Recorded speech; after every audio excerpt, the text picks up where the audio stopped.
Hello! So today I'm gonna try and do a little bit of a, not a guide, more of a walkthrough of how, at the very least, how I make my AIs. Take this whole video with a grain of salt because I'm not the best, but this is more of a, you can call it a bit of a tutorial for the absolute amateurs and novices. I'm not sure if you're experienced with this whole CPU and AVI editor, then there's probably not much to gain from watching this, but if you're a novice, then I'll show you how to get an AI functioning more or less exactly, well, not exactly, because you can't get it exact, I've come to learn, but just get it functioning to a decent state. So, first and foremost, you need to pick a lord. I am going to be creating everything from scratch. So you want to pick a lord. I suggest picking one of the new ones. It really doesn't make any difference except for the fact that some of these start with improved siege and some of them don't. But yesterday they added an update where you can just toggle the improved siege even for the older AIs, so you don't have to go into the notepad and change anything. Not really sure why they didn't just automatically add the improved siege to all of the old AIs. I'm not sure what niche reason you would have for using the not improved sieging, but nevertheless, pick any lord you like. I do believe I've heard that some of these lords have certain things baked into their quote-unquote personality, like some of them, for example, won't siege unless they have a trebuchet or a certain unit, blah blah blah. I haven't done any crazy amounts of testing, so I can't say that for sure, but I really don't think it applies. So anyway, I'm just gonna pick the Sentinel, and then we press this option here. Unless you want to configure the lord to be more aggressive or whatever.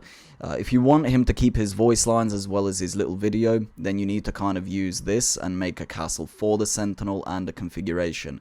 If you press this, you're basically just going to create an AI from scratch using the Sentinel as just kind of the starting point. So we're going to go ahead and do that.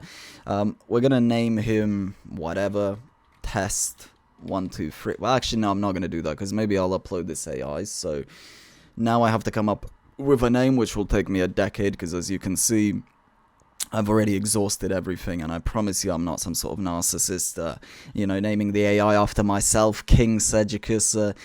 Just bear with me. Okay, so I came up with a name. It's going to be Knight Segicus now. And yeah, so you have an option between either making a castle, well, you have both of these options. Whichever one you choose to tackle first is entirely up to you. They obviously work in conjunction with each other, so what you do in the castle, you know, you're going to have to configure properly for the, well, configuration, so on and so forth. So it's really up to preference, but I do typically prefer just making a castle first. And I'm going to show you my personal flow of making a castle, because I've never seen anybody make it the way I do. Or maybe everybody does this and, you know, I just basically reinvented the wheel. Because there's not really that much content on this stuff, and I've only seen one video, and that was the leopard video. And that's a great video.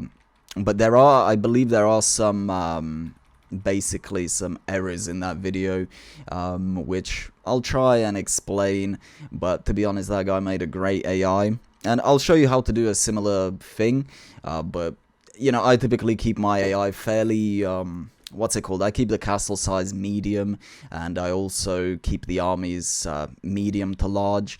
You can increase the scaling. So yeah, I basically prefer my AIs to attack more consistently with medium-sized armies rather than to kind of wait for 1,000 troops. But it's really up to you. But yeah, so typically, you know, I'm gonna start with, you know, some stockpiles. I'm gonna go for a bit of a bigger castle here this time round. So I'm gonna make more stockpiles, though admittedly, you don't really need more than 2 stockpiles, even for a big economy. I've never really ran into issues with the AI running out of space or anything like that, so keep that in mind. Because, you know, every little stockpile that you build, it is taking up space, and that is something you do want to conserve. Because one of the biggest issues, in my opinion, with a lot of the strongest lords is that they're only really strong on certain maps.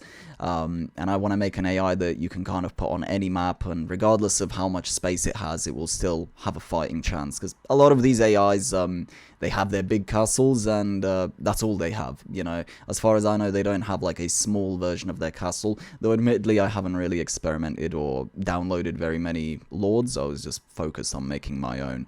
So yeah.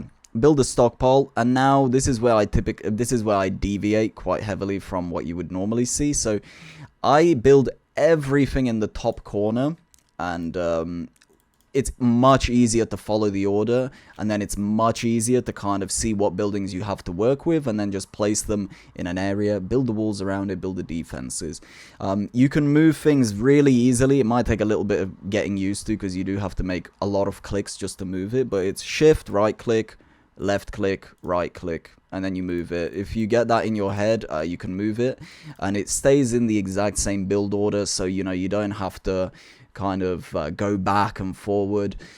This, in my opinion, is one of the easier ways. So we build a stockpile, the AI builds the stockpile, then the granary, and what's up next? So up next, my AI will have a bread economy. So we're going to go ahead and get a windmill. People might be wondering, why didn't you build a market? The market, I highly suggest you leave it for a little bit, because the second you buy the market, and especially if you have an armory, your AI is going to spend more or less all of its money on weapons. Not necessarily. It depends what you've set the buy threshold to be. I typically like to keep it fairly low, so it actually doesn't bulk buy weapons and just wastes all of its money.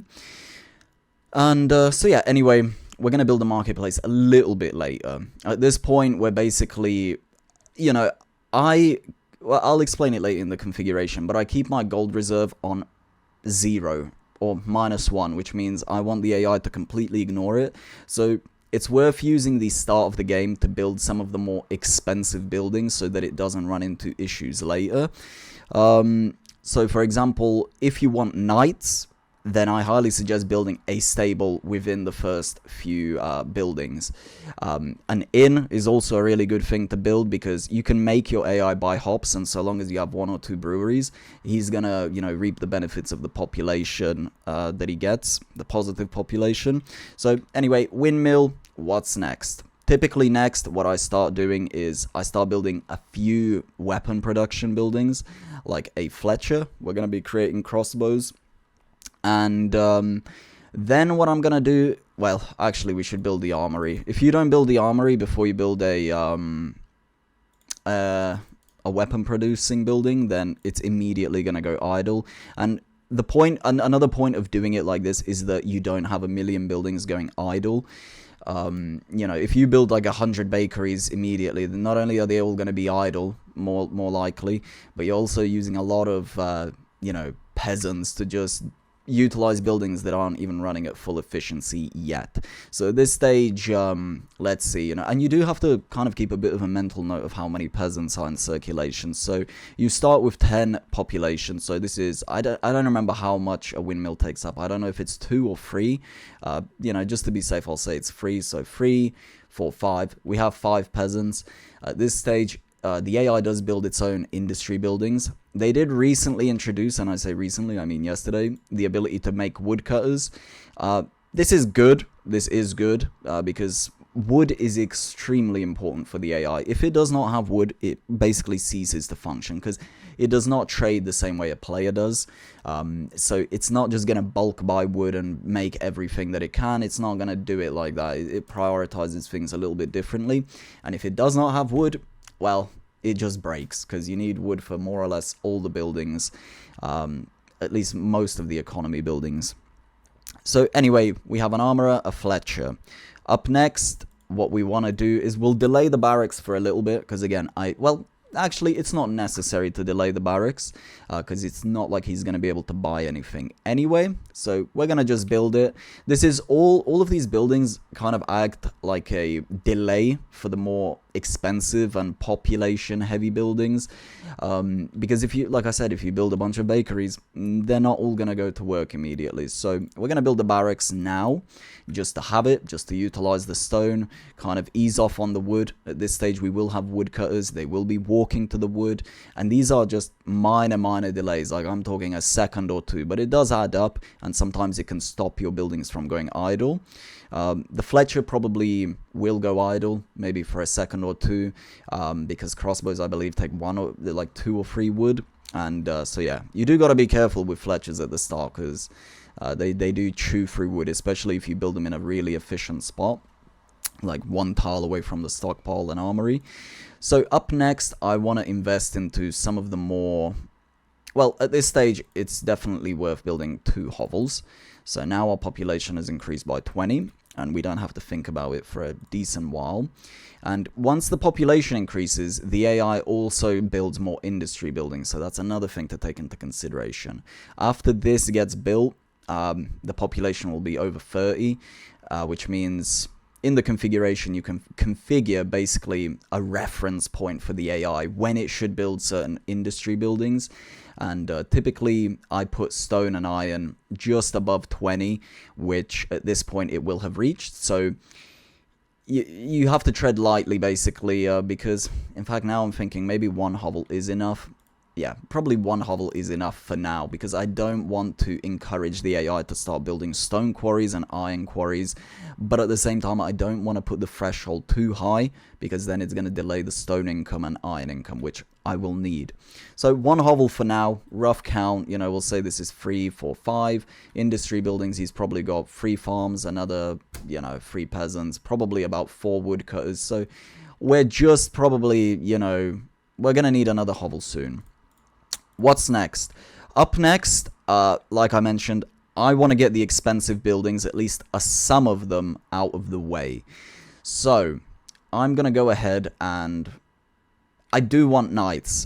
Knights, they're not the best for AI to use because they're really expensive, and the AI does not, you know, micromanage like a human, so he does lose them quite frequently. It's the same thing with horse archers, but they make great bodyguards, and they can be distributed fairly quickly if you just have a decent build order. So the stable, and then we're gonna go ahead and build a brewery. I believe the stable doesn't require well, realistically what we should be building now is bakeries, so we're gonna build a couple of bakeries, just like 2, because at this stage there will be wheat, there will be flour, should I say, so they're not going to idle or anything. I'm just going to build 2 just to get stuff going. I wouldn't worry too much about the AI running out of food, because you can make the AI buy food, and I'll show you that in the configuration. At this stage, we probably do want to invest in another house, and any building that is the same, I just build it downwards, I don't just extend it, and that way, because sometimes when you grab a building, like for example, you know, imagine you have buildings up to here. You grab the first building and the others go blue. So if you build it in a straight line like this, it's going to be pretty rough to know what building you're, you know, picking up and putting into your castle. But if you build it downwards like this, then you almost always know that, okay, these are all bakeries, these are all hovels, and so on and so forth. Anyway, so we build these. I'm trying to figure out whether at this stage we're going to have hop production or not. Probably not really a crazy amount, but again, you can buy hops, so it's worth making like 2 breweries. Breweries are pretty damn slow, so inevitably the inn will what's it called, the inn will idle for a little bit, but not for too long. So now we have this. What other expensive buildings can we really make? Not that many, really not that many. At this stage, I'm gonna actually build another hovel, because there's gonna be a lot of industry buildings at this stage, so definitely worth to build another hovel. And now I want to immediately begin production of swords and armor. So armorer and a blacksmith. This is going to be a very very diverse production of weapons, as in there's going to be a shit ton of production of just basically everything. And yeah. Up next, what do we want up next? A lot of these buildings, for example, like churches and so on and so forth, I actually do think the AI does follow the order of things like churches, but it skips it quite frequently because it's a gold-heavy type of thing. But things like wells and good stuff and bad stuff, it does kind of build it whenever it pleases, so there's no point putting that into the build order. At this stage, I think I will just focus on extending the bakeries. I could build an engineers guild. No, we're going to go ahead and build a mercenary post now. Because I do like to use slaves as a harassment unit. I just think that so incredibly cost effective, and certain AIs on certain maps you can just kill with a bunch of slaves. So very effective harassment unit. And then what we're going to do, I'm trying to figure out now at this stage, will we have cows? Yes. What I've realized now is a little mistake, is that I didn't actually build a marketplace. So now the beauty of this is that you can just go back and you can see exactly what gets built, and it's not overly confusing. So after the stables, after the stables, we are now going to build the marketplace. At this stage, everything is going to slow down. And yes, I'm just going to do a little cut here because I want to, you know, move it in here for the sake of, you know, symmetry or OCD or whatever. So build order now. Granary, windmill, armory, Fletcher. It goes stables, inn, brewery, marketplace, bakery. Right, we're going to need to make a house here, so I may have messed up the build order a little bit here, but yeah, I mean, it makes it pretty easy when it's set up like this. Bakery, bakery, bakery, and we are just going to go for another hovel at this stage.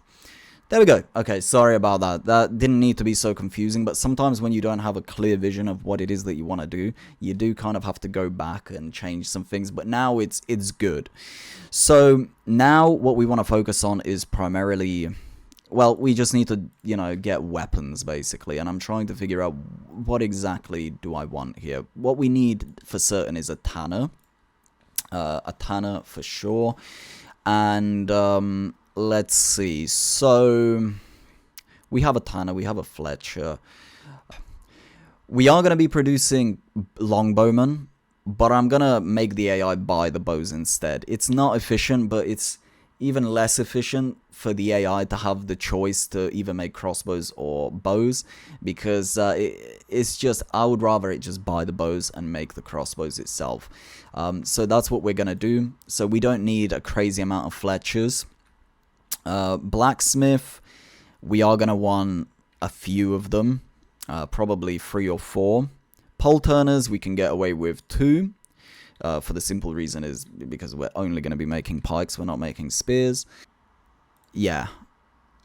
So 3 blacksmiths, that's fine. We're going to want 4 armorers. At this stage, I'm also going to build another hovel. Always have to, even if you build a few buildings that may not take up a lot of population, you have to take into consideration the fact that the AI is going to be building industry buildings, and you can kind of come up, you can add up a total by taking the maximum amount of, you know, quarries, iron shafts, and woodcutters that you have, even pitch if that's something you're going to be using, and you'll have like a, you know, you'll have the total of peasants that you're going to have from industry buildings, and you know, so long as you have enough houses to accommodate for that, as well as the buildings that you're building here, you know, you're not going to get pop capped. 2 more hovels, and I'm probably not going to really build any more than that. I probably will, but yeah. By the way, I'm 99% sure that the AI does actually destroy any excess hovels, so it's better to be on the safe side. I mean, of course, it's going to invest wood, and that's not ideal, but that's fine. Alright, and I'm honestly, I'm happy with this. We have 2 Fletchers for crossbows, we have 4 tanners for crossbows and macemen. Blacksmiths, honestly, maybe we do take 4. But the thing is, I'm not going to be producing that many knights. But the issue is, the AI doesn't know what I want it to do, so maybe all 3 of these are just going to be making swords, which would be really bad. But I'm sure the AI does take into consideration, the army composition, and it prioritizes accordingly. I mean, I say that, but it may very well not be true. But anyway, now what we're going to do is basically move everything. So it's very dead simple. Like I said, shift, right click, left click, right click. And that is it. And you moved it. Now we're going to move the bakeries, and you'll see how effective it is here, And this is much easier to plan. Like, you can kind of just build, and it's just far easier, in my opinion, to do things like this. How are we going to do this? Yeah, we'll build a bakery here, why not? Bit of an uneven number. But whatever, we'll just fill it in there. That's fine. I'm sure I don't need to say this, but the closer things are to the stockpile and the granary, the more efficient it is. So I highly suggest putting your most important buildings, or, the things that are the most important here. So if you want faster bow production initially, like, for example, you don't want to build a Fletcher here when it's the first weapon production building. And as far as extending the armories, you can actually just build that whenever. I suggest just building it at the end of the, after you've built everything else, because the AI will build these armories whenever it deems it necessary, which in most cases is almost immediately after it builds the first one. Not always, but I mean, it does do that quite frequently. So yeah, you just basically, it will build it whenever it pleases. There we go. Granary, we only need 1, by the way. At the very least, I only need 1, because I intend to sell any excess food. And I don't really do the whole, food variety thing. It's just not really worth the hassle or investment. Then we're going to position our breweries. There we go. Just, I try to be as efficient as I can, only keeping 1 gap for pathing. It is very important. And, yeah, just gonna build 2 breweries here, then the inn.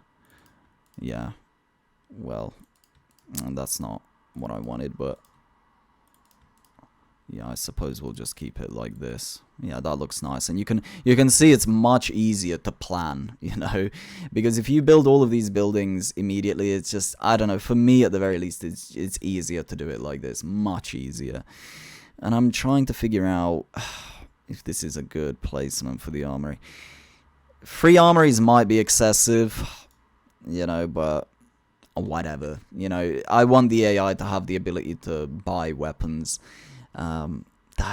This is a bit excessive, I think. Yeah, I'm just gonna keep it at 2 armories. I think that should be sufficient. Normally, in general, I keep it at 1, but I've noticed that it might actually cause the AI to not buy certain things. But nowadays, I keep my AI only purchasing 2 weapons at once, because I've noticed that a lot of the times, if you put it at 6 or 8, it will buy 8 or 6 crossbows, and then it can't afford the armor, especially in the early game, and especially if you're playing with no gold reserve, which I always do. So yeah, that's worth taking into consideration. Now we just gotta place the inns. I mean, normally I would always place an inn there. So yeah, I'm just trying to figure some stuff out here. But this, in all honesty, this is my favorite part of making an AI. Just kind of, this is almost like Tetris to me. It's really satisfying, stuff. And we could actually put it here. This is not, this is, the further out you get, the less efficient it slowly but surely gets. But you still want to be utilizing the space. And, yeah. We cannot put these Fletchers down. I thought we could do something cool, like put these buildings 1 tile down, and then we have like this kind of really nice thing that we could do with wall hugging. I don't know if the stockpile blocks the bakery. I have a feeling it doesn't, but I also have a feeling it does. So yeah, because what I wanted to do was something like this. And then we have like this nice little kind of gradient going down. That would have looked pretty damn cool. So yeah, but I don't think I can do that unless I move the Fletcher somewhere else, but then that's just going to be very inefficient use of space. I could do it like this, but then this makes this bakery inefficient. If I do it like this, then well, is there any downside to doing it like this? No, not really, actually. There's no real downside to this. So maybe I keep it like this. I'm just trying to figure out the pathing, because they're all gonna go here. They're all gonna go here. They're never gonna go around to the stockpile. Well, maybe this guy might, but no, it's just way. I mean, they always take the path that is the most efficient, so they shouldn't do that in theory. And then we have one final armorer. Of course, it has to be. Well, I mean, that looks pretty damn sick to me. You know, these little spots. You know, sometimes you will find these little spots here where you really, I mean, you can't cram anything in there. I mean, I could put it here or like this. Yeah, actually, I could do that and build the inn here. That looks pretty cool. Yeah. Yeah, I like that. And yeah, this is basically it. Really, this is killing me, I'm not gonna lie. But there's not much I can do about that, right? Yeah, there's not really much I can do about that. But very modest economy.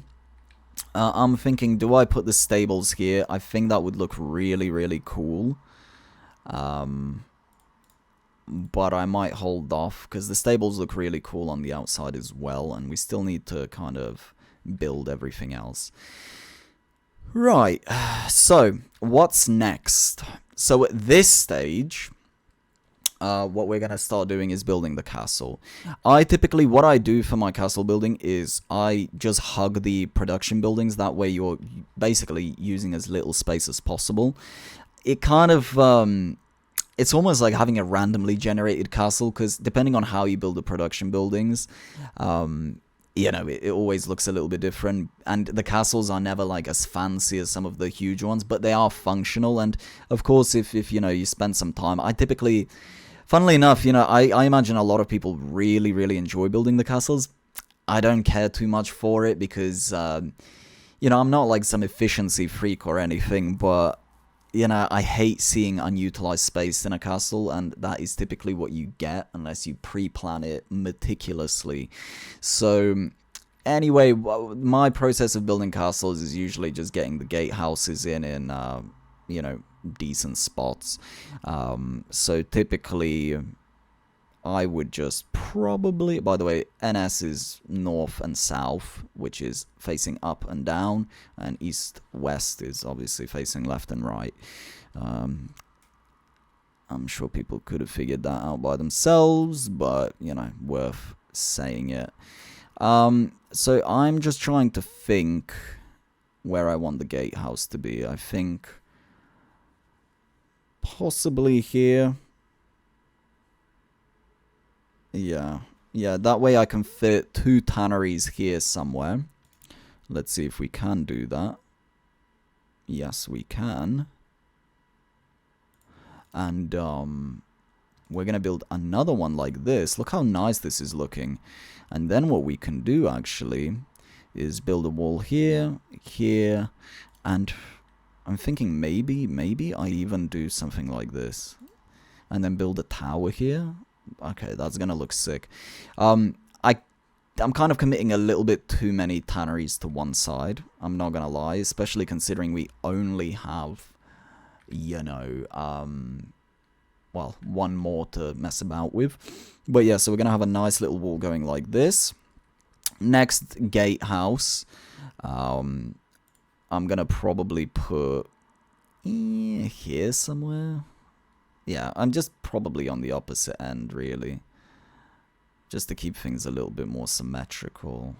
But this isn't going to look too amazing, is it? Well, what we can do is we can move these breweries.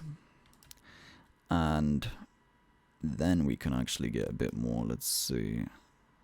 Yeah, we want to keep it like this. And then... yeah, just trying to keep all of this 2 tile spaces at a minimum. Ah, God. Sometimes you build a wall and you realize you kind of need space for pathing, and then it creates a lot of these little inefficiencies when it comes to pathing. But yeah, we'll just keep it like that, I guess. Another thing we definitely need to consider building is, well, not consider, it's kind of mandatory, is a water pot within the economy somewhere. I think here is as good a spot as any. Though admittedly, I think here would be nice as well. So... yeah, I don't know. But no, actually no, that's just not a good use of space, is it? So we're going to put one here. They are important because, you know, one fire ballista is just going to ruin your AI if you don't have these water pots, and you want to make sure you have a lot of them. At least, you know, 3 water pots and a bunch of wells everywhere. Thankfully, they don't take up that much space, but they do take up a decent amount of population, so you have to take that into consideration, and you have to keep building hovels. Anywho, let's see. Yeah, so we're still doing this. So be careful with the whole castle thing. Make sure you're always at the end of your build turn, because if you're not, the AI is gonna start, you know, the thing is, the AI builds the castle when it has stone. You know, it doesn't really, you know, it kind of tries to enclose the castle ASAP. But it does, so it follows the build order loosely, but it does still follow it. So you have to make sure, like, for example, if you intend on building walls around your towers, you have to make sure that comes way later. Otherwise, the soldiers that man the towers are just gonna be sitting in a encased wall doing nothing. So it follows it loosely, but it does follow it. And you know, if the build delay is long enough, and if it has the resources, I think it does more or less follow it to a T. But obviously that's never going to be the case unless you start the AI with 40k, which is something I don't typically do.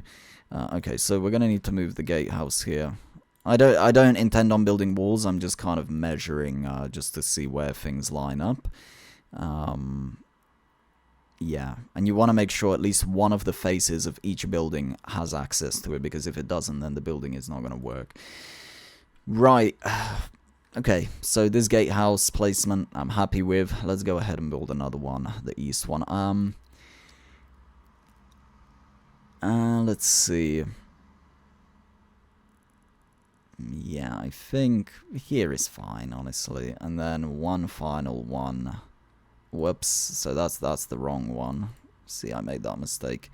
So, yeah, right here. Just kind of right into the heart of the stockpile.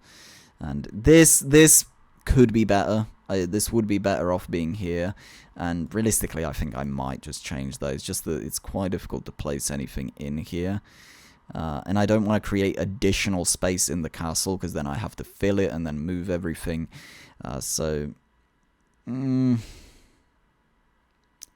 It would be better here, because it's like a direct path. Yeah, we'll just place it here, and we'll fill in, you know, it's okay to have like some excess space, because you can always fill it in with good stuff, which will give you a popularity boost, more taxes, very good stuff. So yeah, and then the final gatehouse, gonna probably be somewhere here. Yeah, something like that. Yeah, that's fine. And what we can do is, I can already see that we can just build a tannery right here, move this along, create a little bit, you know, a little bit of room here just so it looks nicer. I'm considering building more tanneries, just one more at each gatehouse, just in case the farmland happens to be in the south, and all of a sudden these guys have to walk, you know, miles. But this just looks so nice aesthetically that I don't want to move it, but I think I will just move it, but no, I won't. I'll just build more tanneries. Right, so after this has been done, what you want to go ahead and do, and really, it is better, I think, to, before you build the walls, to consider where the towers are going to be, because if you don't, then you're going to have to end up deleting walls, and that does mess with the AI. It will leave gaps in your walls, and the castle won't be encased. So how are we going to do this exactly? No, let's just build a wall, and worst case scenario, we can just manually move the wall a little bit later. So yeah, I'm just gonna encase it like this. Bam. Bam. Bam. I always crenulate my walls because it just looks really good. Adds so much like personality to the castle. Just looks so much better. And I also put walls like this, though admittedly this is a bit of a waste of resources. Then we, I think, immediately go down like this. Leave space, leave one of the faces open. Go here, and like I mentioned, I just effectively I just hug the entire wall. And in some cases you're not really forcing any crazy efficiencies to happen here, because the AI would have used this face anyway. But for any reason, if they would have wanted to use this face of the building, now they're blocked and they're forced to use this face, which is just more efficient. Just a little note, but I mean, the AI would have used that face anyway, so really kind of a pointless thing for me to even say here. And then we're going to go here. Again, leave one of the faces. I think the top face is more efficient, so we'll just block the top face like this. And we can even maybe do something like this. I really like the way the buildings look when they hug the walls, so I'm just going to do something like this, make it look a bit cooler. And leave a gap here for efficiency, well, not efficiency, for functioning. And this here is going to look amazing. This little section, I have a feeling it's going to look amazing. And so at this point, our castle is encased. What more do we need exactly? I'm thinking maybe if I do this and this, but no, that's going to affect the tannery. Yeah, no, let's not do that. Let's just keep the face open here. Right, and that's it. Let's see, is there any way we can, increase the kind of space usage here? I think we can do this. And that creates this gap, which I've just realized this inn is not even going to be usable. So again, now the thing is, if you want to delete a wall, you do legitimately have to kind of go back here when this wall is built and then make the changes like that. Otherwise, like I said, you're going to end up having gaps. So point delete. Be careful with the flood thing, because it will delete the entire wall. There we go. Like so. And then we simply rebuild it like this. Well, it doesn't need all faces to be active. But to be fair, I think this face on the right is the more efficient one, but whatever, who cares. So yeah, now just make sure, yeah, it does get built at the same time. Again, just to prevent any cracks in the defense, because that, if you would have built it later, then chances are, it's not like, it's not going to break the AI or anything. It's just going to potentially cause a gap for longer than there needs to be. Right. Now, towers. Very important stuff here. Yeah, so towers, I highly recommend you have a combination of big and small ones, because the big ones get built way later, and so you do need to take that into consideration. Where are they even? There. Okay, there we go. The defense turret I really like, yeah, so I think I'm just gonna go ahead and build it like this. These will be crenulated fully, so I keep in mind, the whole spacing thing. How many is that? 2 spaces, yeah. There we go. I try my best to, not like take up a ridiculous amount of space with towers, not building them so far outward. Because, like I mentioned, I do like to have a fairly modest castle. There we go. Pretty good. there we go.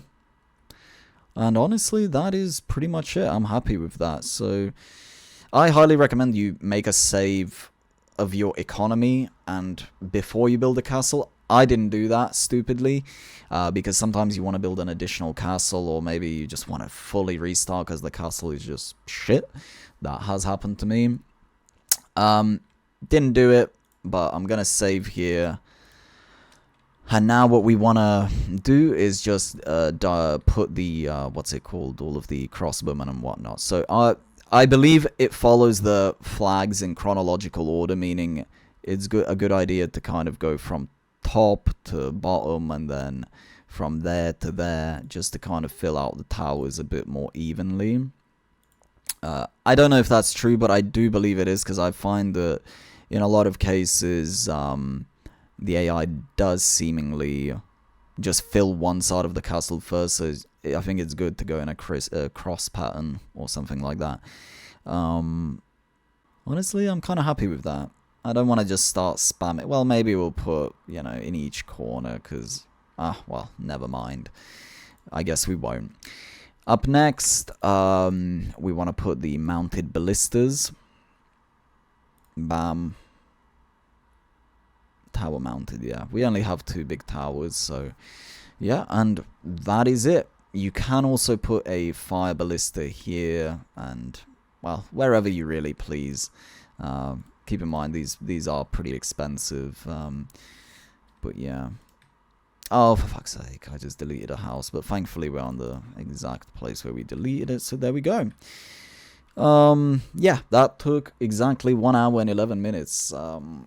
Now the configuration. Now the configuration shouldn't take more than 20 minutes, because I finally understand what most of this stuff means, and for some reason this is not interesting. So first and foremost, improve siege. It does exactly what it says. It's an improved siege. So just use it. Really, I don't really know why this is even an option. I feel like they should have just enabled it for every lord.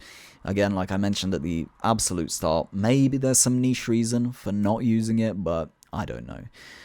Critical popularity, definitely keep it, you know, a little above 50, I think. A lot of people are going to disagree with my setup of this, so, you know, take it with a grain of salt. You know, I don't know exactly what I'm doing.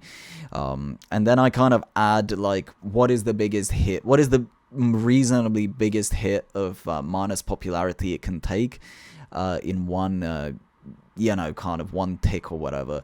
I usually just keep it like 11 or 12. But, you know, honestly, keeping it like something like, I don't know, 62 is fine. Because at what stage is it going to take a 12 hit to its popularity? It's unlikely. And I keep this at like 98. And so basically in between these two numbers is where it's going to be taxing. So the lower this number is, the longer it's going to be able to tax. This is like the range that you can allow your AI to use. There's almost no reason to not allow it to use cheating, because chances are it's never going to use it anyway. But for whatever reason, if it does deem it necessary, then it can use it. I would not give them a small bribe or a large bribe or a generous one. That's just a way to bleed money. In fact, I actually keep the taxes on average minimum.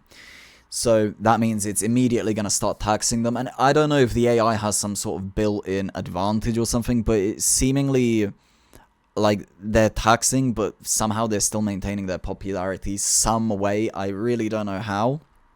Because if I started the game on average, I'm pretty sure my economy would be dead pretty damn fast. But somehow the AI manages to keep it almost always above. Despite the fact minimum, I don't know, maybe this is not a hard cap, maybe it can still put it on none, but I mean, minimum, maximum, I mean, but the thing is, you have to take everything here with a grain of salt, because I don't even think the devs fully, well, I'm sure they know what they're talking about, but the way they describe a lot of these things sometimes seemingly does the opposite. But double rations threshold, I put it on 2. I want immediately when the AI starts, I want it to be on double rations, and I want it to always be on double rations. Build delay, I do keep it on 3. There's no point not to. And this is what I was mentioning earlier. So you start with 10 population.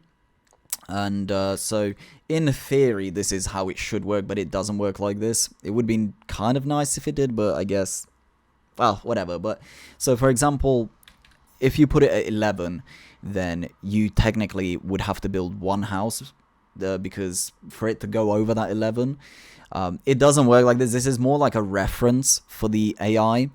So basically, the easiest way to see it, the lower the number, the more it will prioritize that building above others, and the higher, the later it will come in the build order. So I typically keep it within this range or so.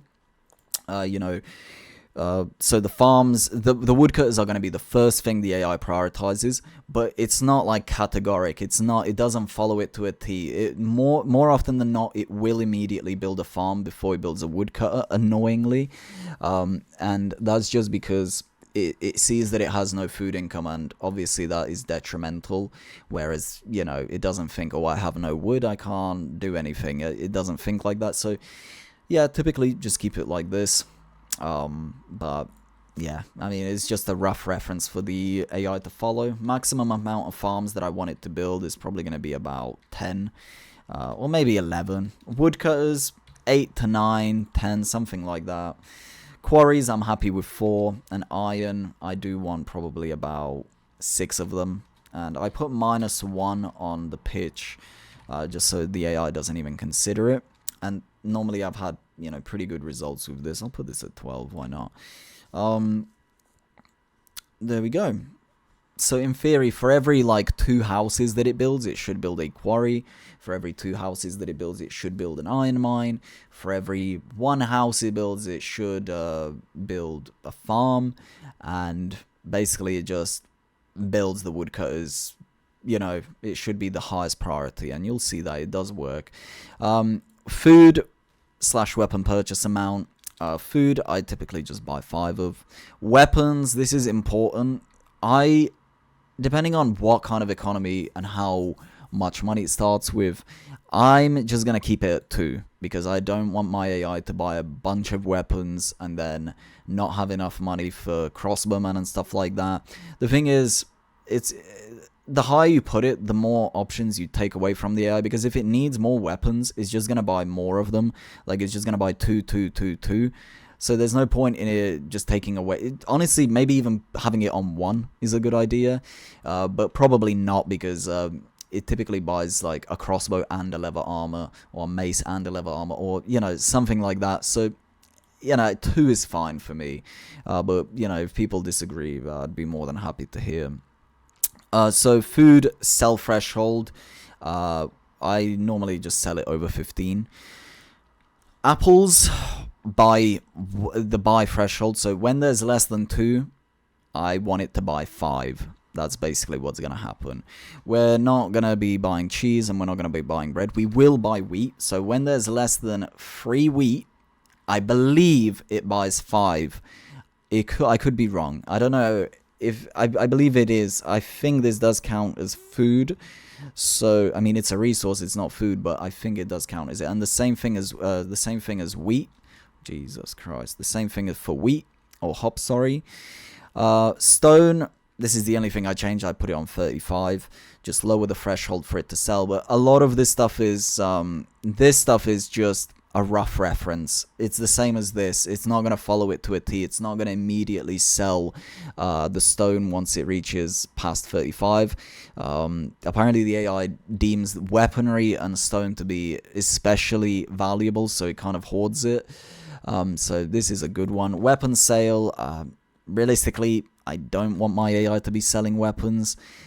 Ale, also don't really want to be selling it, so keeping it at 10, because everything is going to be being utilized. It's very rare that it's even going to go over 10. Pitch, it can sell at 1, because we're not going to be using a pitch. Flour, sell threshold, again, same thing, 10. Trade minimum. So this is a weird option that I'm sure has its uses, but for me personally, it's just pointless. I mean, you can keep it, I keep it at 0. just so there's no trade minimum. I think what it does, and I could be wrong, so past the threshold, for example, let's say the threshold is 35 here, and the AI is like, oh, okay, I need to sell off the excess. So it's going to sell off the excess and also chip past the threshold. So if it's 5, it's not going to keep 35, it's going to keep 30. I don't know, like, it's just a weird mechanic. Just don't know what they are, and it just overcomplicates things, and it's unnecessary. So if you're gonna do it, keep it very low, like 5. This is basically an additional income for the AI, but I don't know. I mean, you can keep it at 5. You know, that's just a way for the AI to get a little bit more, what's it called, money, or 2 or something like that. You know, just a little bit. In fact, I'm gonna keep it at 2. Right. No, actually, I'm just gonna keep it at 0. Let's put it that way. Gold reserve, I turn it off entirely by putting -1. Gold reserve is another. These two options are very important, and they actually really affect how fast your AI do stuff. Gold reserve, it's basically, it idles basically everything until the AI has the amount of money that it needs. It has its uses. For example, if your AI uses a lot of expensive buildings, it might be worth having a gold reserve just so it saves up for those buildings. But the thing is, I don't know, it doesn't really seem to work, but because by the time it saves up for those buildings, it has already skipped them in the build order, and it's already wasting the money on other buildings. And if you're gonna use expensive buildings, like me, for example, like using stables and inns, just build 1 of them or 2 of them at the start of the game, and that's that. And then, you know, all the big churches and blah blah blah and the expensive buildings, they're gonna come later, you know, naturally, and it's just gonna work better. So I keep the gold reserve on -1, sorry, just for the AI to not even consider it. And having it higher up, or having it on any amount, is also going to impede on recruitment pretty badly. I think it legitimately just straight up does not recruit from what I've seen if this thing is on so much as 1 or 10, because what you see in the bottom corner is not really what the AI sees. You know, like, you may see 100 gold, but the AI has already calculated where that gold is going to go, so it sees a completely different thing, and it's always taking into consideration this gold reserve, and it just makes delays. Again, if you're a professional and you know what uses this has, fair enough, you can utilize it, and perhaps your AI will, you know, if you want to min-max it, I'm sure these options have a place. But for me personally, as a novice, I don't really want to use them. They just cause too many issues for me. So yeah, up next, farm types. So wheat, hops, and dairy. This is the order I want it to follow, and then we're going to go heavy on wheat, hops, and dairy. So yeah, and then once it builds 8 farms, because the maximum is 11, it's just going to rotate again. So in total, we're probably going to get up to here. So good combination of everything. Blacksmiths are going to be creating both swords and maces. Fletchers will just produce crossbows, so the AI at the very least doesn't need to buy crossbows. It will have to buy bows, but whatever, bows are not that expensive. Pole turners, pikes. Now, this sometimes you can miss some things out in this always sold resources, and it will mess up your AI because, you know, I remember once I was like, why is my popularity going down? And I realized I'm always selling wheat or flour. So I honestly would just turn everything off and double check that everything is off and just kind of go through it. So we do not want cheese, we do not want meat. We do want apples because that's what we buy in case we run out of food. We do not want spears. We do not want... I think that's it, actually. I think that is legitimately it. Everything else we will be using... oh, yeah, pitch as well, but we're not even going to be producing it. But just in case, like, you know, somebody decides to start their AI on, I don't know, a high advantage where they get a bunch of resources, just the AI will immediately sell this stuff off. Right. Now, recruitment strategy. First and foremost, immediately, I just put these on twice per day. If the AI doesn't have the money to recruit, then it's not going to recruit. But it's worth having these, you know, more frequent intervals so that it has a chance to, well, you know, make the decision, calculate, can I recruit, can I not recruit?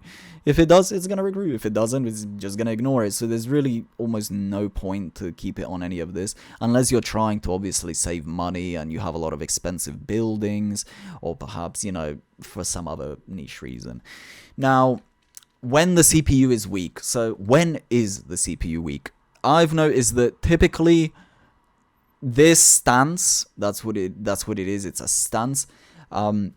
It only happens seemingly when it's being sieged, basically. So you would think that the AI actually starts in a weak stance, but I don't actually think that's the case. I think it starts in a weak stance for a whole 10 seconds or so, but because we're not going to have the marketplace for those seconds, there's a very good chance it's going to flip into normal, and then it's not going to recruit defensive units. Alternatively, it might even flip to strong, which would mean it's not recruiting any defensive units at all.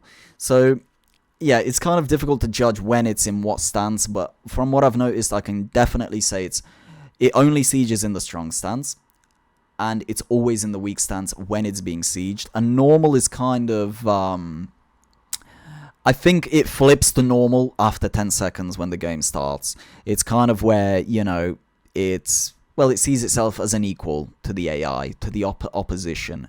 There's a lot of factors, I'm sure, that goes into determining which stance it picks. I know that, for example, the AI, I think it really compares itself to the player and what the player is doing. So sometimes at the start of the game, it might deem itself really strong, but then when the player starts snowballing, it's just going to go into a weak or normal state or something like that. But yeah, so the point I'm trying to make is you do want to kind of have defensive units, a recruitment for recruiting defensive units almost throughout the entirety of it. So CPU is weak. Honestly, I think 95.5 is fine. We're not going to be, there's no point recruiting siege units because it's never going to consider sieging anyway. And in normal, I'm going to keep it here at 80, 10, 10. This is fine because we're recruiting twice per day. Even with a 10% chance, it will, you know, harassment will still happen. In fact, let's put it at 70 and put it 15, 15. And now this one, a lot of the time, the AI, obviously because the AI is made by a player and the player knows what it needs to make things optimally and make a good economy, it will be in a strong state a lot of the times. And if your strong state has zero chance of having any defensive units, your AI can just simply not recruit enough archers, and even the rat will kill him. So it's quite important to at least keep it on, I think, 60-40, something like that, or 50-50 is also fine. So yeah, we'll go 50-50 because obviously you do want, you know, to have fast recruitment for a siege as well. But keep in mind, you know, whatever. You know, I think this is a decent little ratio, and I mean, even harass. Fuck it. Let's put 45, and put 5 here. No, sorry, 10 here. What am I talking about? So yeah. Wait, hold on. Does that even add up? Yeah, no, it does. Jesus. Sometimes I have a brain fart. But yeah, so when it's in a strong state, it will still have a high chance of recruiting for archers. Normal state, again, defensive. And what I really need to test is, for example, so you see here, it says defenders in the castle count. So I like to keep this at around 130 and keep them all in the castle because those patrols are kind of useless. And I like to just have 50-50 archers and crossbowmen. Yeah, so the archers will fill the walls, obviously, and the crossbowmen will fill the towers. Basically, they will go to the flags that we put. Economy, defense, this is going to be knights for me. So it's going to take them a while to get out and about, but they will get out and about eventually. Bodyguard, maceman, definitely. And I'm going to keep it at a relatively low number because macemen and crossbowmen obviously share leather armor, and the AI heavily does prioritize the bodyguard defense, from what I've noticed, to, for example, these guys, which means when it has body armor, it's always going to buy a maceman, which is, it's good, but it is not as, useful as having a, more crossbowmen. So in general, but honestly, bodyguards being macemen, it's probably one of the best bodyguards you can have. I can't think of anything that's better. Probably in second place would maybe be, I don't know, pikemen, but they are so much slower. And I've tried assassins as well, but assassins are expensive, and the AI sometimes just sends them off to die. Macemen are, they come in, they meet the siege a lot of the time, and yeah, they do a great job. So even maybe I keep it at a more modest number, like 8 or something, but then 8, how much is that even going to do, right? So I'm not sure. I think I'm just going to keep it a nice even number 10, just so, we're not diluting the leather armor utilization too much. And yeah. Right, up next, so engine gold threshold, honestly, you can put this at 1, because the AI has this, well, they have this, basically, the AI can go into minus money with seemingly no downsides. So it can build a siege engine, and its money will go down to minus 100, and it's almost as if it never happened. So honestly, having this on 1 is fine. Harass forces, I'm not, again, macemen are fucking amazing for this, but you don't want to dilute it. If you have a lot of macemen in your army, then you're not going to have a lot of crossbowmen. You will have a lot of crossbowmen, but it's going to take them much, much longer to, kind of trickle in. So I'm going to keep it simple. What I'm going to do, actually, is I actually want my harassers to be knights. So it will check this box. If it cannot get a knight, what it's going to do, it's going to go through the other boxes and get a bunch of slaves. So yeah, so knights are going to be a rarity when it comes to harassment, but they will every so often probably come out. And yeah, so this, by the way, this is the base, so it's never going to harass with anything less than 5.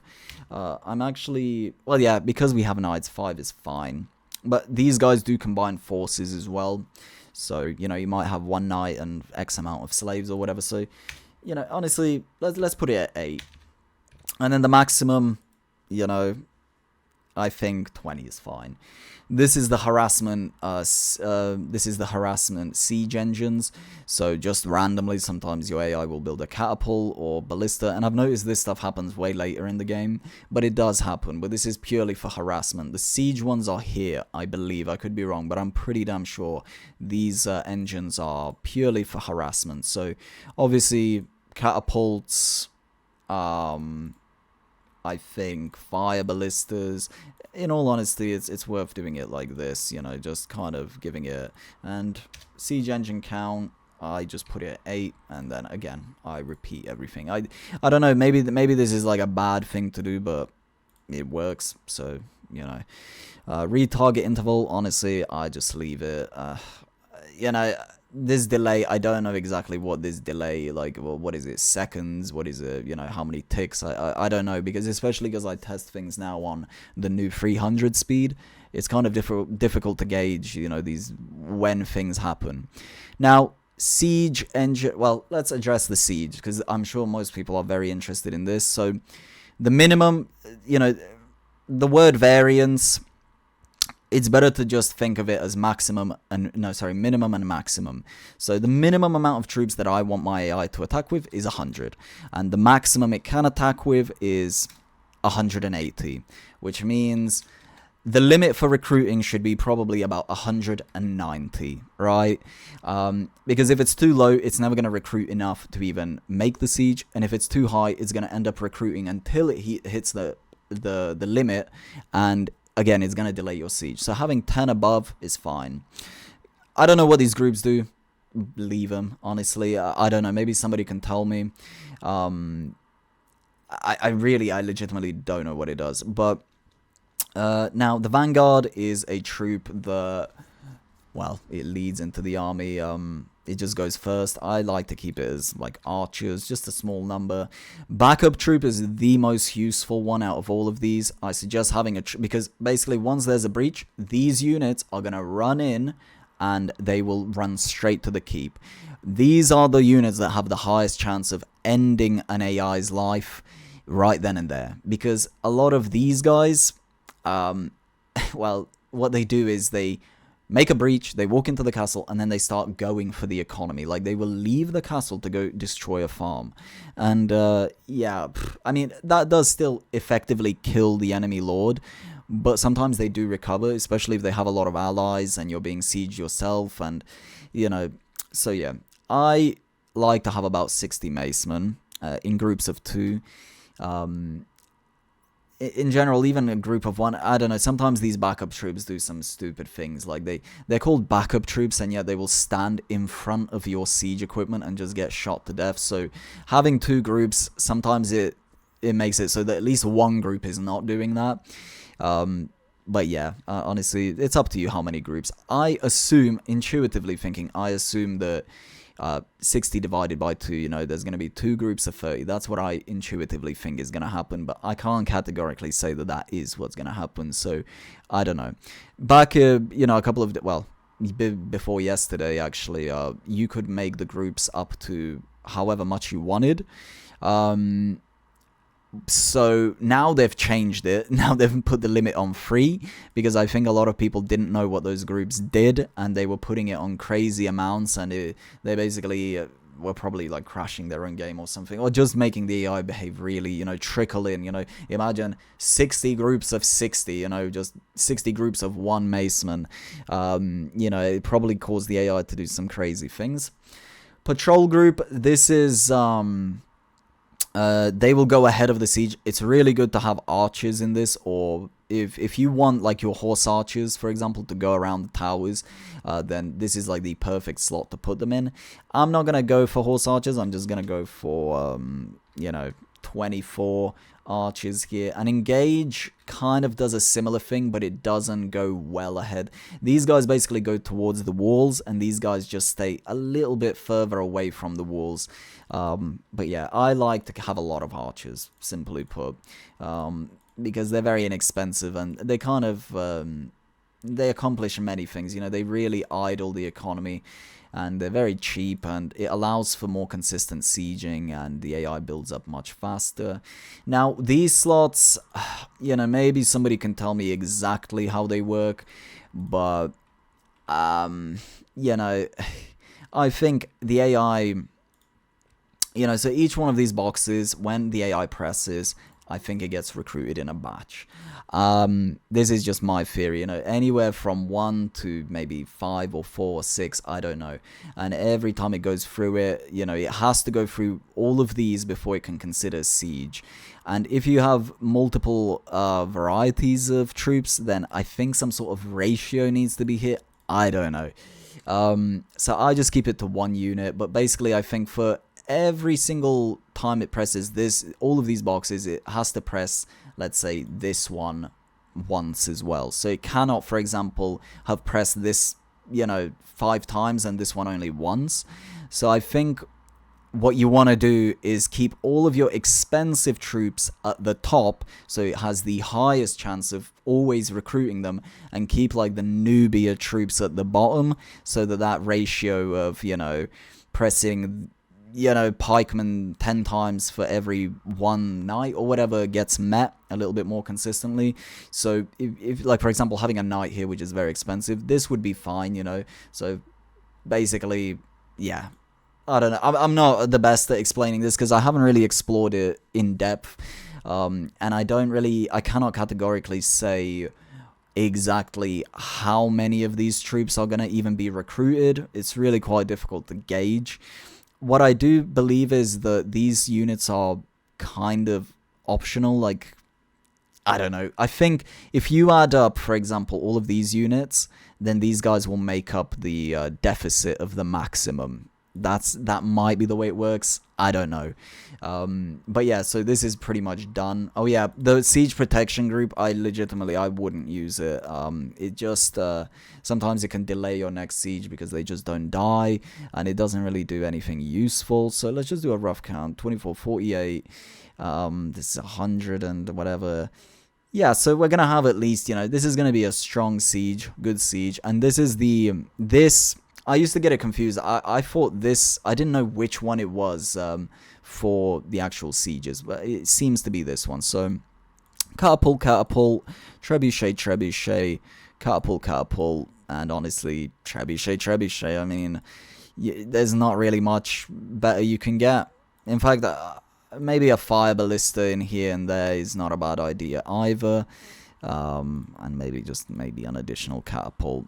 Engineer limit. I typically just count whatever these guys have. So 3, 6, 9.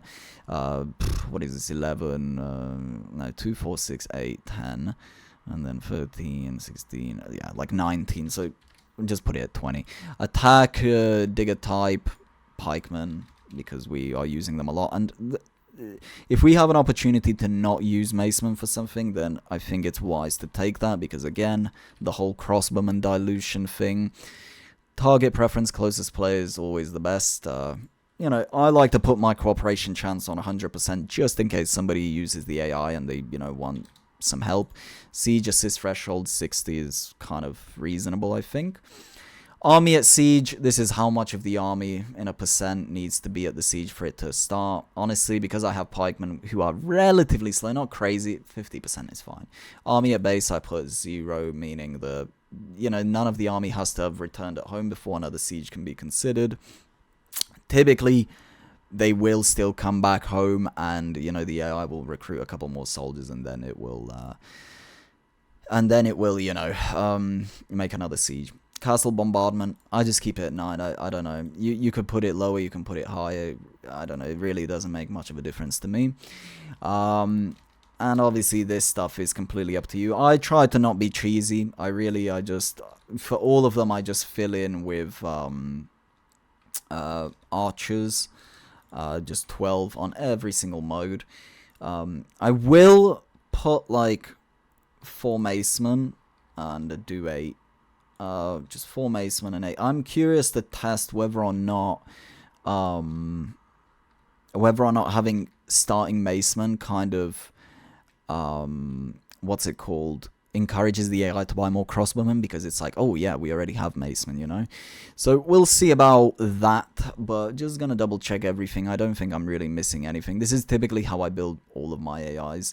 So yeah, now we're gonna save Knight Segicus the first.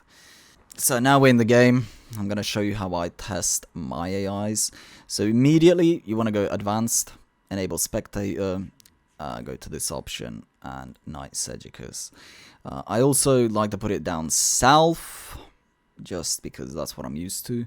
And the map I use is called like Greenhaven or something.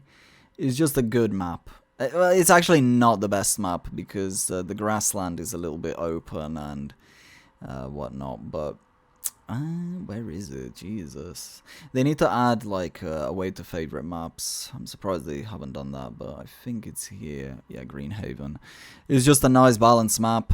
Yeah, and I typically just test it against Sultan and the Richard Lionheart. Keep them here. And there we go. If he can beat these guys fairly quickly, then it'll be fine. Okay, so let's see. I'm not going to put the game speed up too quickly, too fast. Like I said, immediately builds a farm, despite the fact that he should be building a woodcutter. But he will be building a woodcutter soon. So I'm expecting the mill, and then we'll see how many of those expensive buildings he's actually going to build, because it's a bit hit or miss. It is a bit hit or miss. There we go. You see, he built a house, and then he immediately built another farm after. Marketplace comes in. So he actually skipped all of the expensive buildings, annoyingly, because he didn't have enough wood. Annoyingly, the AI just does not buy wood, but there's the stables, at least they still came in. And there's the inn. He still built it regardless because I've put the weapons on fairly low, so he's not mass producing. Let's see what he's buying. So far he hasn't actually oh no, he did purchase, yeah, mostly archers. So far no investment on any crossbowmen or macemen. He has just purchased leather armor, and I imagine he will buy, no, he will buy crossbowmen because he already has a crossbow. So, no, he actually bought macemen. Okay, let's see the stockpile. Yeah, but he should be buying some crossbowmen as well. But no, he's still prioritizing macemen. It's fine, you know, it's fine. You know, nothing to panic about. The what's it called? The Fletcher has already started producing crossbows. So at the very least, it will encourage the AI to, you know, be a little bit more, you know, to consider, you know, it's going to think, ooh, do I have the weapons to recruit this unit? Well, I have a crossbow. So I just need leather armor. So it's going to be a bit more encouraged. But this, again, it comes down to, it really just comes down to the whole defensive thing. Let's see, I bet you he buys a crossbow now. Yeah. I don't know. Yeah, there we go. So, yeah, he buys 2 crossbows. So this is actually good timing for crossbows. It's not too late. It's not too early. It's fine, you know, and our economy is looking really good. As you can see, I didn't see any buildings idle except for the inn, which is completely normal. Let's see what it looks like. So we are lacking bread. So there's probably a lot of bakers doing nothing. Not that many. So the Sultan is attacking us, and but we are fine. We are fine here. I think we have 15 archers, 6 macemen. He'll be able to take these guys on easily. Unfortunately, we're probably gonna lose this crossbowman, but that is fine. Hopefully not, but almost certainly we will. Yeah, definitely. Well, it is what it is, and it is what it is. But yeah, so at the minute, I think the AI genuinely considers itself to be in a strong state, because this wasn't a siege, this was just a harassment force. I think they do have lines for harassing you as well. I could be wrong, but I think, no, I'm pretty damn sure they do have lines for harassment as well. So now the macemen should start reacting a little bit. Only 1 crossbow. And you see, he's building this, but he left a little gap here. So this is exactly what I was talking about earlier. What is this? Yeah, one of the reasons this map is a little bit annoying. Armorer's Workshop. Do we not have iron still? Damn, we actually don't. I might have to... The thing is, in the thingy, I made sure to make iron a lot more of a priority than stone. So I'm not really sure why the AI does this, because... as far as I remember, quarries are more expensive, you know, than, what's it called? So, yeah, let's see what the AI is doing here. I think the sky was not bright for the Sultan. Okay, so what stance is he in exactly? He just lost all of his macemen. So, unfortunately, that probably means he's going to start prioritizing that. I'm going to turn up the speed here. But yeah, he is recruiting a decent amount of crossbowmen. Nothing crazy. But yeah. But you see, until he builds the towers, he's not going to fill these in. That's really, really good for us. Because imagine if they were blocked off, these crossmen would be useless. They would be safe, but they would also be useless. Right, let's see. The desert is a cruel place to fight. So that is a harassment force, because he normally says gird your loin or whatever if he does siege. So I don't think my AI is defensive. I think he's actually in a normal state. And funnily enough, I think the defensive chance is the lowest on the normal state. I think, I don't remember. So yeah, but he is slowly but surely buying stuff. I'm excited to see him with the knights. Once those come out, it's going to be good. And your AI will have these little rough patches where, you know, it's basically, it seems like, oh, it's really getting overwhelmed, and I just saw a crossbowman die. That's brutal. But it will kind of, you know, it will be fine. You know, once it gets sieged once and it survives, then it's going to kick in. Now it's starting to recruit pikemen who are going to dig the moat, and the AI struggles hard with moats. But yeah, thankfully it seems like it's not really prioritizing Maceman anymore, and that could have something to do with its stance. Let's see the order of merit. Oh good lord, how do you get out of this? Yeah, so you see, so at this stage he's not actually the strongest. The order of merit is a good way to kind of gauge whether he's in normal or the strongest. I think now he's kind of in normal. But it's difficult. It's really difficult to say. Okay, why the hell are there crossbowmen? Oh, yeah. Okay, yeah. It's because the towers weren't built. Yeah, sometimes you get that, but now the towers are being built, and now everything is kind of Why is there crossbowmen in here? There's nothing more annoying than when, like, one unit comes in and just butchers your entire economy. Really, really annoying stuff, but it does happen. And, yeah. So at this stage, I'm surprised he's not building more macemen. But yeah. One of the reasons I don't particularly like this map is because all of the farmland is here, and you get sieges constantly, and it can kind of impede quite heavily on just seeing. Well, I mean, it's good, you know, it's fine, it's not a big deal. What is this? Tanner's Workshop, yeah. But the Tanner's Workshops tend to idle quite a bit, which is not great for us. So he's at 11 crossbowmen. Now we're going to just bump up the speed now, and we're just going to see what exactly happens here. Now, considering I haven't made any adjustments after seeing anything, that's pretty damn good. You know, where the settings are working more or less exactly how you'd expect. The tanners are now working as well, thanks to the cows. But again, since it's on the front lines, the tanners are going to be idling a decent amount. He's primarily recruiting crossbowmen. So he may consider himself to be in a weak stance right now. I'm not entirely sure, but it seems to be the case. But as you can see, plenty of archers, not crazy amounts of crossbowmen or anything, but definitely a sufficient amount. He has knights coming out now, and this is a pretty big siege. He should realistically have no issues surviving this. It does look a little bit rough, but I think he's at the very least what will happen is he'll be put in a weak state, and he'll really be encouraged to, oh shit, yeah, this is rough. Yeah, well, maybe now the AI will finally decide to, you know, buy some crossbowmen. You know, our entire economy is gonna get butchered here, and I'm pretty damn sure the AI will recover from this. But yeah, that's what happens when you don't have a moat, by the way. The AI just kind of busts down your gatehouse, and yeah, it's not amazing what happens. But we do have knights out and about now, but I think these knights are being used for harassment because they don't seem to be really protecting the economy at all. The drawbridge is up and running, the moat is up and running, and at this stage, you know, I didn't add a huge layer of the moat because I don't want it to be too cheesy, you know, I really don't. I want the AI to not be like invincible.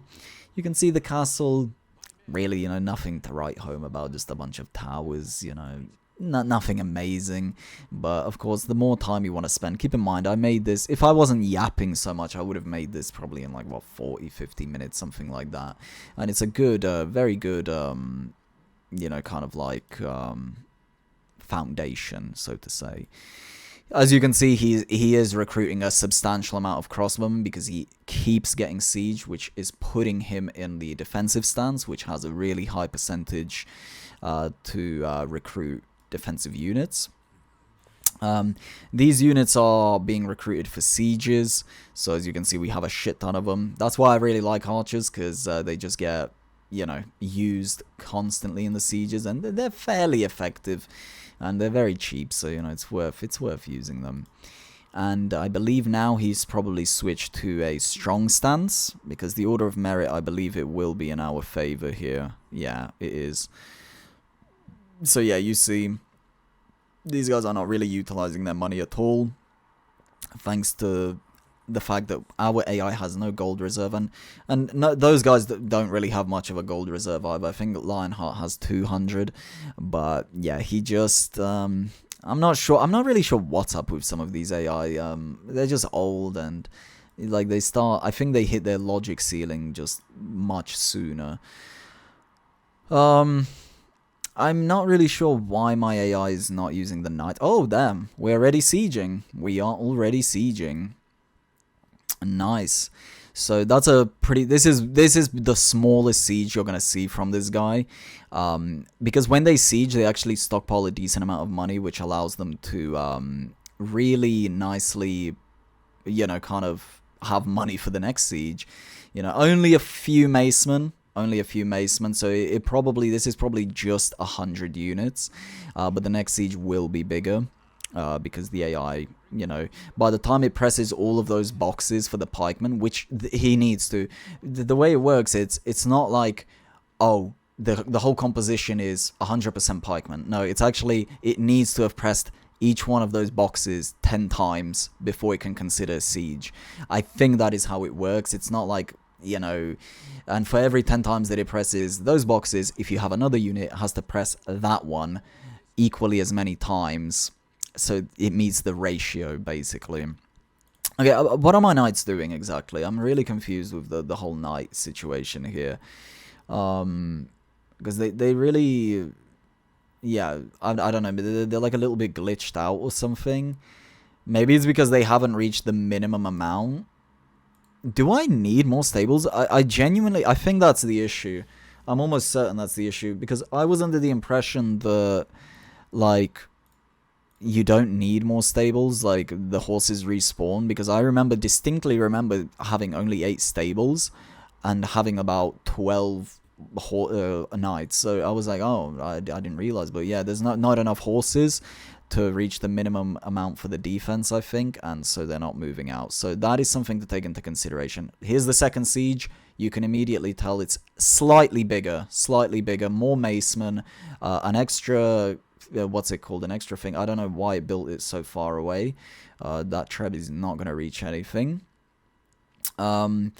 But yeah, so yeah, okay. That's worth taking into consideration. So we need more stables. That is just a very simple fix that we can add. Perhaps or either that, or we can lower the amount needed for defense. But yeah, you can see this AI, nothing crazy, it's not stockpiling 1 trillion troops or anything like that. Just wait, those macemen are waiting for a breach that never happened, so they're just going to run in anyway, do a bit of damage here and there, destroy a couple of buildings, and now they're going to run away, which is good. Yeah, I don't know why the AI built the treb so far away. But yeah, it can pretty consistently, recruit things. I know that 94 popularity is like, I think the minimum you would want, just to have that added good recruitment. But you can see it recruits pretty damn fast. Still, it could use with more crossbowmen, but the thing is, the AI is not pressuring enough. The enemy AI is not pressuring enough for it to, switch into that stance. I think it is being sieged now, so in theory we should see some crossbowmen being recruited. It might not, though. Keep in mind, archers also count as part of the defense, so if it doesn't have enough money, it will opt for archers. But yeah, you can look how many crossbowmen he just bought, a batch of like 6 or something. But yeah, the thing is, you don't need that many crossbowmen to deal with, at the very least, most of these default AIs. It's probably the player-made AIs that, crossbowmen are going to be very useful. But player AIs, that's just a whole different realm. Like I said, I make these AIs just to kind of experiment, just to see what it does. But yeah, so that's a short little guide. So, I mean, I'd say this was pretty successful. I mean, the AI is basically doing what I want it to do. The only thing that's lacking is the stables, and that's just a little mistake on my part, because I legitimately thought that, one stable will produce more than 4 horses. But it doesn't, so my knights are idling doing nothing because it can't reach the minimum amount of defenders it needs to go out and defend. So that is just a little change that I might make. As you can see, it's being sieged. We should see an increase in, we should see an increase in crossbowmen. And, yeah, basically every single time it gets sieged, it will increase its amount of crossbowmen and whatnot. So... oh, now it's sieging. Fantastic to see. And yeah, you can see it. The siege is just continuously getting bigger and bigger. Like, I don't know if that's 60 macemen. no, it's definitely not, but, you know, so this is still not at its maximum. But look how many pikemen. What is it doing with these trebs? You know, I enabled improved siege, and this is almost worse. So maybe there is a reason for not enabling it. Yeah, well, you know, and it's just gonna go back and forward like this for potentially hours. So well, not hours. It will kill it pretty damn fast. You know, probably on the next siege it'll be dead. If not even on this one, yeah. On this one, it's probably going to kill off Richard. But you see, watch this. Now the pikemen are going to do stupid shit like wander around trying to kill the economy, which is why having the macemen is extremely good, because those backup troops, they will run in and they will, you know, even the backup troops that do this, like, look at this. Look, what are you doing? You know, thankfully, it does contribute to killing the AI, you know, destroying their production buildings. But yeah, they really need to, change that a little bit. So yeah, this trebuchet is, yeah, these, I don't know what these troops are doing, really. There's some weird things that go on with the AI. Funnily enough, at this stage, I really would have expected my AI to legitimately have, you know, quite a surplus of money. But it's kind of good that it doesn't, because that means it still hasn't hit any type of logic ceiling where, you know, the AI kind of stagnates and does nothing. So there's still a bunch of things that it's looking to improve. Probably, you know, another thing I might change is maybe the ratio of, yeah, or maybe just flipping so the crossbowmen will get recruited before the archers, and the archers are kind of a last resort, because, you know, that might flip the ratio of more crossbowmen to archers.